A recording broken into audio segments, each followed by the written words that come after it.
are you, man? Doing great, man. I'm happy to be here. It's a great afternoon, evening where you're at. Maybe a little late afternoon here, but it's all right because the 49ers got the dub. It's a great day. How you doing, Mike? I am all right, man. I'm doing better than I actually feel, so that's a good thing, right? Before we get started with everything, though, I want to thank the 49ers for this opportunity. Thanks to everybody out there who is in the chat, the supporters club. You guys are going strong out here. We are really having a good time this season as 49er fans. This is exciting, man. Who would have thought, man? Who would have thought, right, Zach? We hear all the stories, all the hypotheticals and things like that, but if someone told you that Mr. Irrelevant would have won 2 playoff games and leading the 49ers to the NFC Championship game, man, what would you have said at the beginning of the season?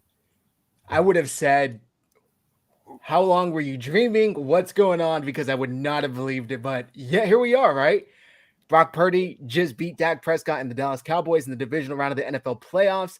Now Brock Purdy's got more playoff wins than Dak Prescott has in 7 years in a little over 7 games. So it's crazy, man. It's crazy. Brock Purdy's doing it. He's slinging the rock. He's taking care of the rock, more importantly, and he's helping win games. So it's amazing. Yep, absolutely. It absolutely is. Now, guys, some of you are not watching live right now on the Supporters Club. And if you're not, make sure you get there. If you guys are watching this on the 49ers Hive Twitter page, or if you're watching this on the Nothing But Niners YouTube page, make sure you guys head on over to supporters.49ers.com/hub. All right, get on over there, sign up. All right, they are doing the 50% off right now. So make sure you guys are doing that. Use promo code PLAYOFF50. All right, that'll save 50% on your membership right now. So get on over there, join the Supporters Club so you guys can enjoy this entire show. All right, and also for those of you who are members who are in here right now, I see you guys in the chat. All right, I was saying what's up to a couple of you guys before I joined.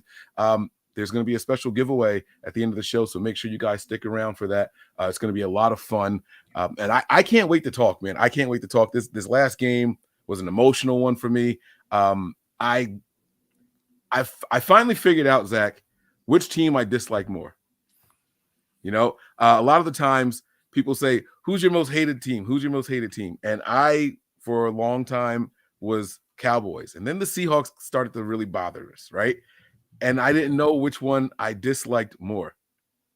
And now that this game is over, we've played both of them in the postseason. It's definitely the Cowboys for me. They are a top list for me. And this was something that I don't even know how else to explain it, man. I'm sitting here.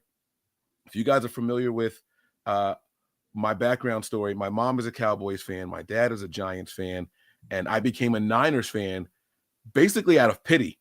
There was a playoff game going on. I was really young. And everyone in the house was cheering for whatever team was wearing the blue colors, and no one was cheering for the team wearing the red colors. And I was like, you guys are being really mean. Like, someone should cheer for that team. My mom very simply says, well, if you feel so bad for him, you cheer for him. And I've been a Niners fan ever since, right? So that's kind of like my background. I don't let my mom in my house when the Niners are playing against the Cowboys. She just brings just bad juju. I was so confident in this game, though. I actually invited her over, and she sat next to me while we were watching the game the entire time. So that's a little bit of my backstory. Zach, why don't you introduce yourself to people, let them know who you are, and also how you became a fan? Yes, sir. So Zach Hernandez is my name. You may know me a little more 49ers Hive. That's kind of what I started up on Twitter, how I became just involved in the 49ers social media circles, how I met Mike, my guy Mike here. You might know my podcast. I co-host with my guy Matt Llewellyn, the Red and Gold Standard podcast. Again, Mike's on there all the time.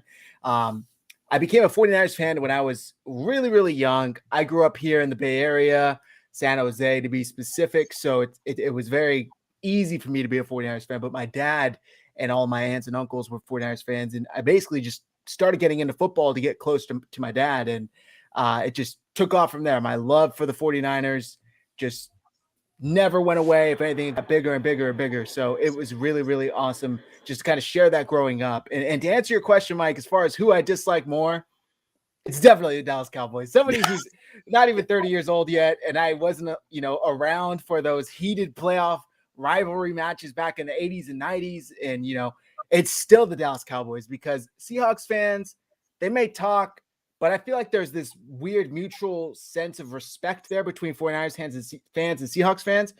And I feel like there's almost none of that with Cowboys fans. They are just all talk and disrespect. So Yeah. it's definitely the Cowboys. Absolutely, man. I couldn't agree with you anymore, man. It's definitely the Cowboys. Shout out to everybody in the chat. Again, I see Stacy Kane says first time watcher. Welcome, Stacy. Hopefully you enjoy the show. Stick around. It's going to be a really, really fun one. We're going to go over a whole lot of different things. But let's start with the actual game itself, man. Zach, playoff football just feels different.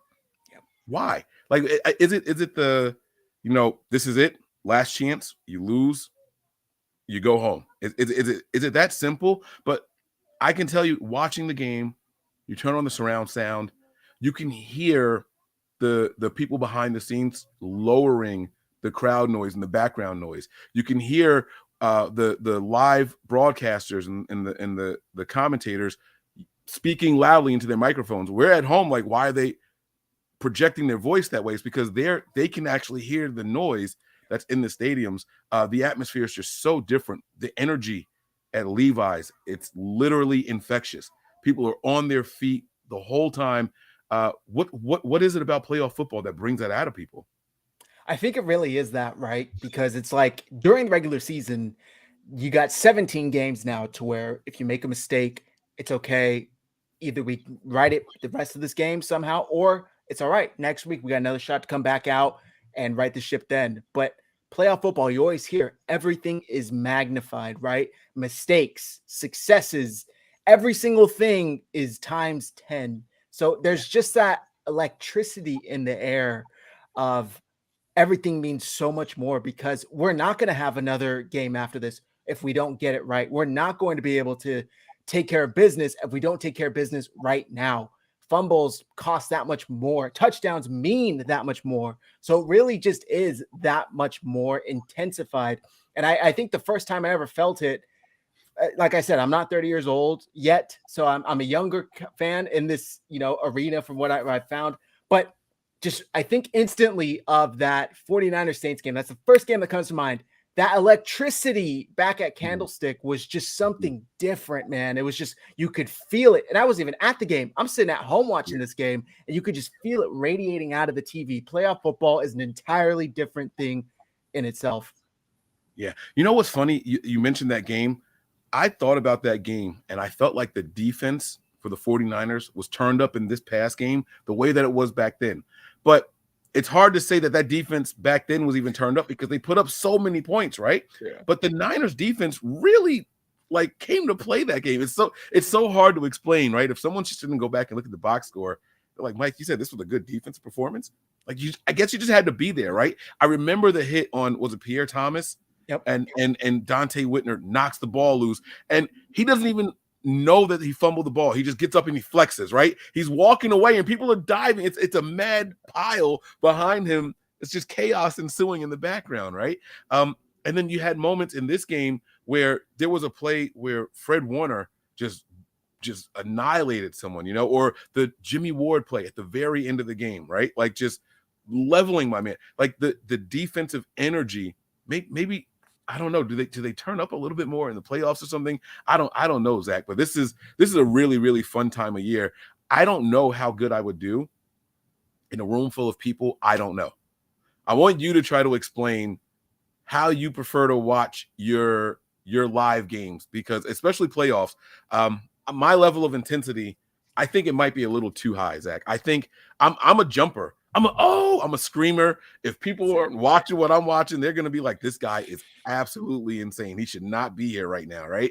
I flail my limbs all over the place. Like I'm one of those guys. I'll even get up and run back and forth if something really big happens. Like what's your preference on watching playoff games? Not everyone is built to go to the games and be in the stadiums. I'm telling you. So hear me out, right?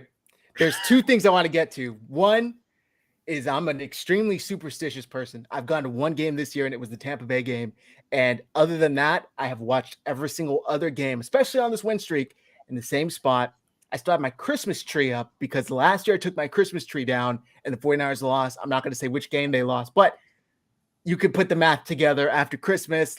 So that Christmas tree is staying up. I'm extremely loud. Sounds have come out of me that I never even thought were possible. When a fumble happens, when a huge hit happens, when a touchdown happens, I'm so lively. And what I wanted to get to is I live in an apartment complex, and across from me, it's like an indoor, think of like a hotel type building, right? Across from me in the hall, indoor hall, is a new neighbor. And I just happened to be taking my dogs out about a week or two ago, and I see a Cowboys mat in front of his door. Equal noises were happening at different levels of excitement this past Sunday evening. I'm excited we score. I hear him. So he's excited they get a fumble. I'm, scratching my head in disappointment. So, man, it was hilarious just to see. But we came out. I have a 49ers mat. We gave each other a mutual look of respect, and we kind of went on with our day after. So, yeah. I get it. All right, guys, listen. Again, if you guys are watching on the Nothing But Niners channel right now, if you guys are watching on the 49ers Hive Twitter, we're going to wrap up the rest of the show over on the Fan Fest side. So make sure you guys head on over, again, to the Supporters Club. Join, and if you haven't joined already, use Playoff 50 to save 50% tonight, right now, so you can enjoy the rest of the show. We want to thank you all who are watching from over there, but you got to switch on over now, guys. Time to come over. All right, you guys are going to enjoy it. There's a lot of fun stuff. Again, guys, there's going to be a giveaway at the end of the show, so make sure you guys stay here. All right, Stacey Kane says she's in New Jersey. Stacey, I'm assuming it's she. I'm sorry. I have a cousin named Stacey, and he's a he, so I shouldn't have said she, but Stacey is in New Jersey. That's my place, man. Like that's where I'm from. So shout out to the Jersey faithful in the building also. I really, really love it. All right. Zach, let's keep it moving. Look at that. I see Stockton here. Where's everybody from? Everybody